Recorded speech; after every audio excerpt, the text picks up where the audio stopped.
Il pesait plus de 180 kilos et mettait KO en 15 secondes.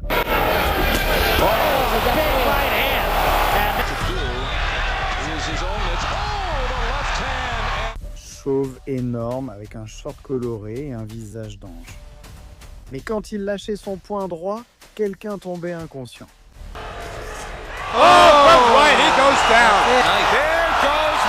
Il n'avait ni défense ni endurance, mais il encaissait tous les coups sans en avoir besoin. Eric Butterbean n'était pas technique, mais une arme de destruction massive en forme de boule de bowling. Aujourd'hui, tu vas voir les KO les plus sauvages, les coups les plus absurdes et puissants, et les combats où ce géant est devenu une légende à force de coups.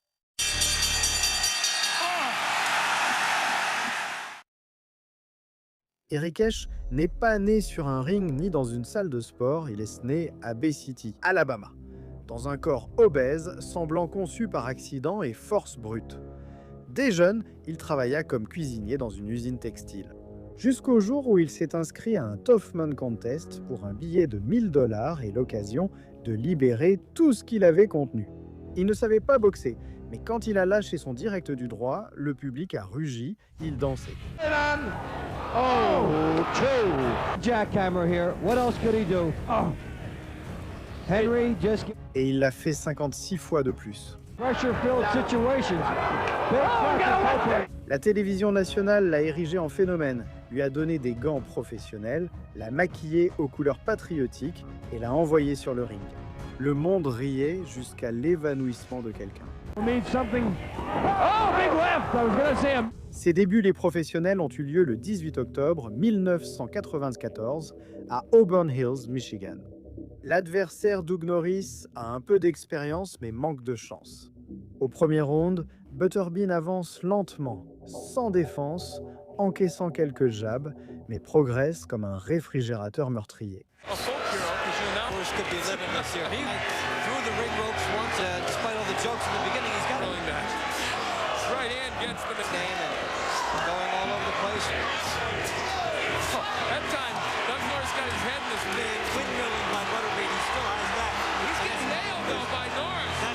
Au second round, il a trouvé la distance et placé un crochet du droit sur la mâchoire de Norris.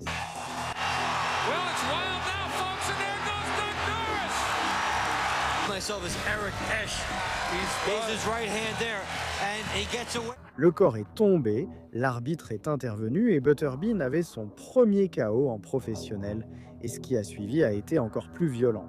Jackie Bird n'était pas un adversaire ordinaire. Ancien olympien, rapide, agile et visiblement sans respect pour Butterbean.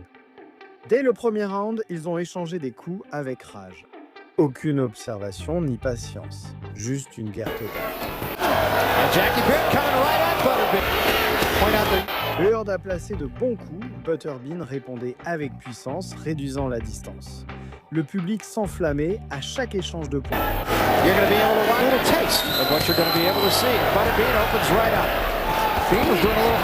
Au deuxième round, Bird a fait preuve de créativité en se moquant et dansant.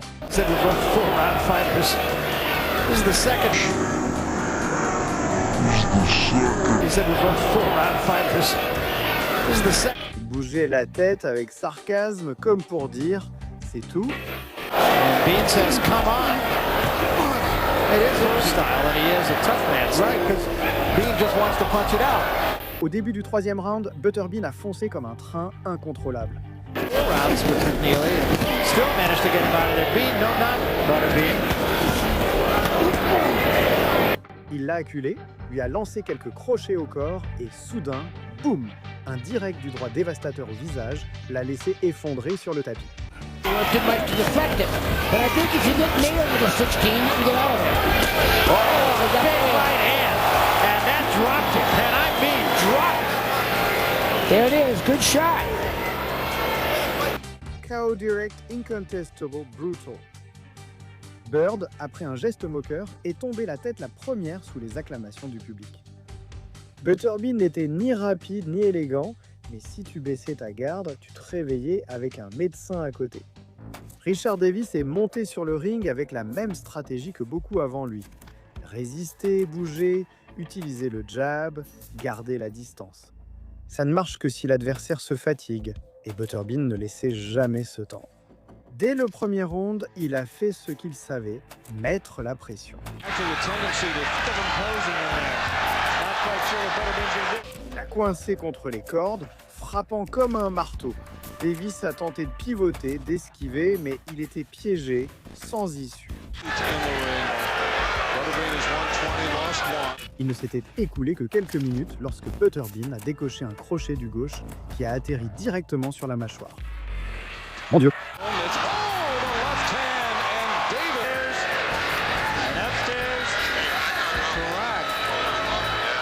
Si Davis est tombé sur un crochet du gauche, Patrick Graham ferait pire.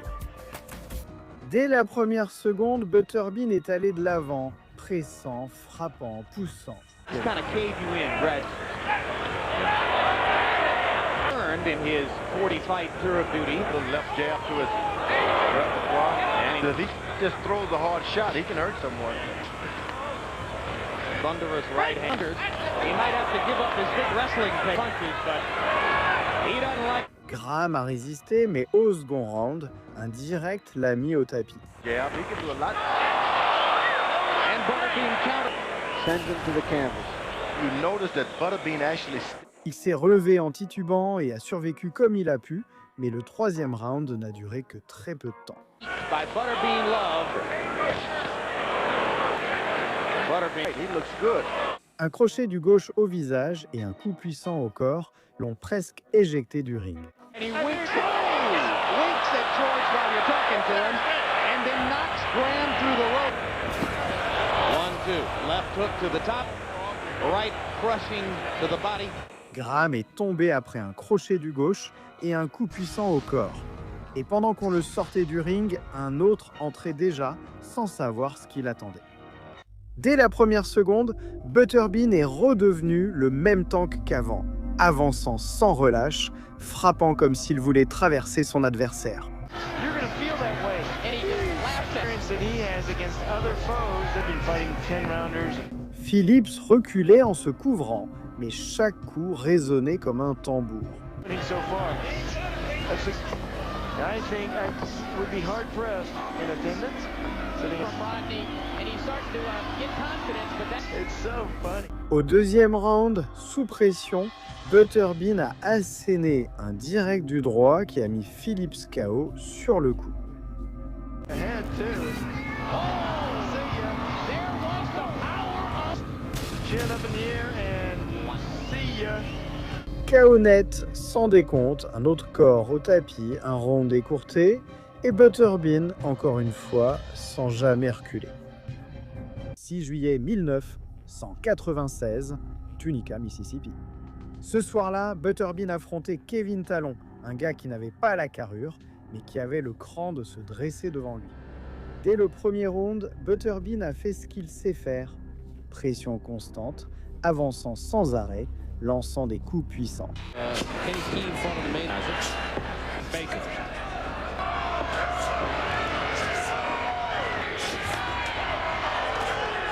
Talon tentait de bouger et d'attaquer, mais à chaque coup, Butterbean ripostait 2 fois plus fort.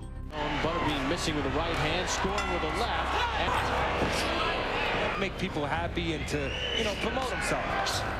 But obviously, it's very sleazy. He wants to keep. Le round lui a totalement appartenu.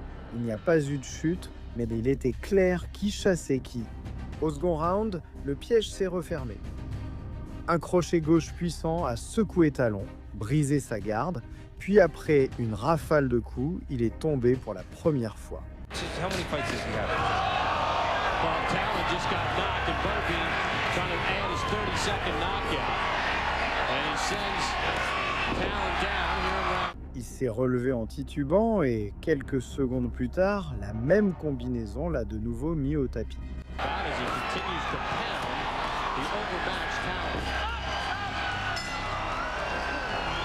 Sauvé par la cloche, le troisième round fut une punition. Talon survivait sans réagir. Just look at the track record. You have a defensive lineman from the Dallas Cowboys. Didn't too well. Even though of the wide variety, he missed. About Butterbean fighting Shaquille O'Neal. Shaquille O'Neal would beat him because he's a bigger guy, he's a big, strong athlete. No, when he gets in the ring, all of a sudden, it's a whole different sport. À 15 secondes de la fin, Butterbean a répété « Combinaison explosive, chute finale ». Chaos technique, un round gagné, 2 chutes et une fin dévastatrice. Voici comment on rapporte une exécution à main nue, le 22 mars 1997. Corpus Christi, Texas. Butterbean affrontait Ken Woods, un adversaire avec un solide palmarès et des attentes de tenir un peu plus longtemps. Premier round d'observation. Woods a lancé des jabs techniques, mais inefficaces. 15-pound weight advantage. 15-pound weight advantage. That makes To the midsection. Good left jab by Butterbean. Woods comes. Good left jab by Woods. Butterbean avançait, lourd, intimidant, le signe clair que l'inévitable allait arriver. not a whole lot, but he's doing okay. So Oh, good left hook. Ooh, good right. Comes back rather handily. Au début du deuxième round, tout s'est fini en 1 minute 29. Butterbean a asséné un direct du droit parfait sur la mâchoire de Woods, tel un marteau. Oh, good right. He goes down. Tremendous. Look at it from 3 different angles. Look at that. The left chin. Woods est tombé raide, incapable de réagir. Il n'y a pas eu d'autre coup, pas de compte long. L'arbitre a arrêté le combat à cet instant. KO en un seul coup. Une force concentrée, simple et brutale. Une victoire qui a confirmé la légende. Butterbean misait sur sa puissance et son appui, pas la vitesse. 25 octobre 1995, Punchard Train Center, Kenner, Louisiane. Butterbean affrontait Pat Jackson, adversaire peu expérimenté, mais le public était plein d'attentes. Dès le premier round, la différence était évidente. Butterbean avançait sans relâche, frappe puissante. Jackson reculait, essayant de garder ses distances avec des jabs et de la détermination. L'arbitre a arrêté le combat.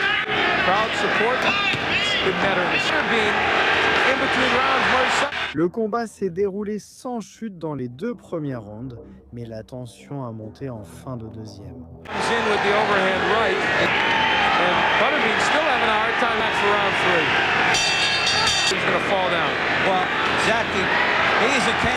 Jackson montrait des signes de fatigue. Le terrain cédait sous le poids d'Es.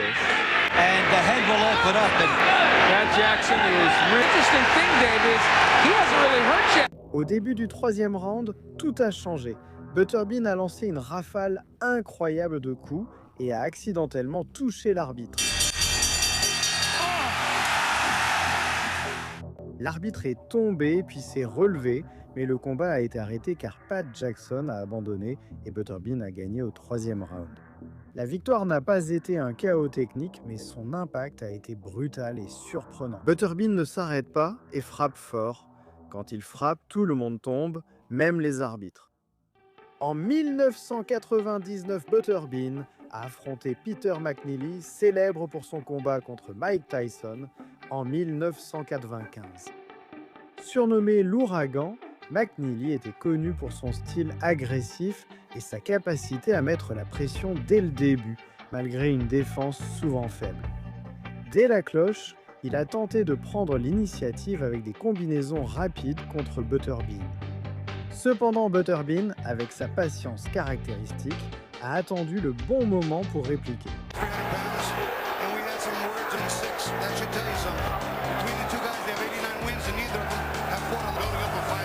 Eh bien, plus combattant qu'une poupée.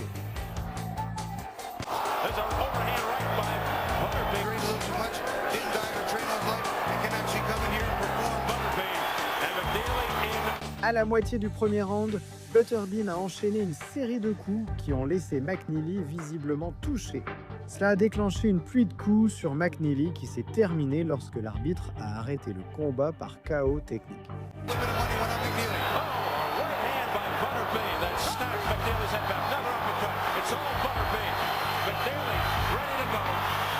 Cette victoire a non seulement montré la puissance dévastatrice de Butterbean, mais aussi sa capacité à gérer la pression de rivaux agressifs comme McNeely. Un décembre 1995, Fantasy Springs Casino, Indio, Californie. Butterbean affrontait Luis Monaco, un boxeur au palmarès modeste mais au parcours respectable dans la boxe de club.